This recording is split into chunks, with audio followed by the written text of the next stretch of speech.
The British subjects had grown accustomed to their warm Edwardian summers, and the cool, damp season of 1906 came as rather a disappointment. A sudden squall in the English Channel dumped a measure of rain on the southeast coast that evening in mid-June, soaking the thatched roofs of the cottages in Badger's End and leaving puddles in the courtyard of the Pennyfoot Hotel. Not long after the storm had passed, a shadowy figure paused at the wall of the hotel roof garden and looked down on the deserted esplanade. The wind felt cold and damp, and few would be inclined to brave a late-night stroll along the sands in such weather. After furtively looking around, the figure crouched and stretched out a hand with a long, thin knife in its grasp. With swift, short jabs, the knife chipped away at the aged mortar that bound the bricks, finding little resistance in the dry, crumbling texture.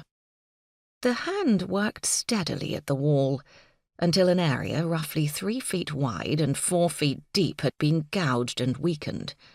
Then the figure rose, and on silent feet faded into the shadows. The following morning, Cecily Sinclair was late for the meeting to organise the Friday ball. Her 2 committee members were constantly at loggerheads, and it usually took all her considerable powers of diplomacy to avoid a confrontation. So it was with some trepidation that she entered the hotel library. Phoebe Carter-Holmes was outspoken, to say the least, and made no secret about her disapproval of Madeline Pengrath.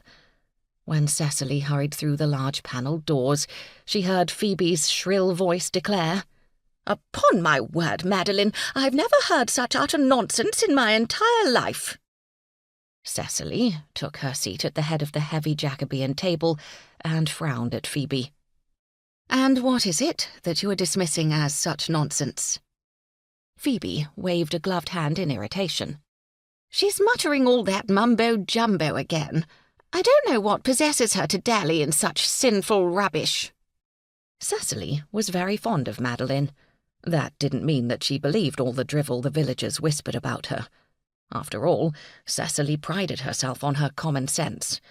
As the only girl in a family of 6, her brothers had instilled in her an inquisitive mind and a zest for adventure, and recognizing the futility of control, her mother had taken great pains to ensure her daughter kept a realistic outlook on the world. Most of the villagers in Badger's End were convinced that Madeline was a gypsy changeling. "Talks to the animals, she does, and they understand every bloomin' word she says," they whispered to each other when she passed by. "Don't matter whether it be animals, birds, or plants, they knows exactly what she's saying to 'em." Well, maybe the plants stretched it a bit, but the woman definitely had powers. For one thing, she never seemed to get any older. Neither the icy winter winds that blew in from the English Channel nor the midsummer sun that bleached Lord Witherskill's wheat fields appeared to mar Madeline's smooth skin. She always wore her long dark hair floating about her shoulders. Her beanpole figure was invariably enveloped in soft muslin, which swirled around her like a captured cloud.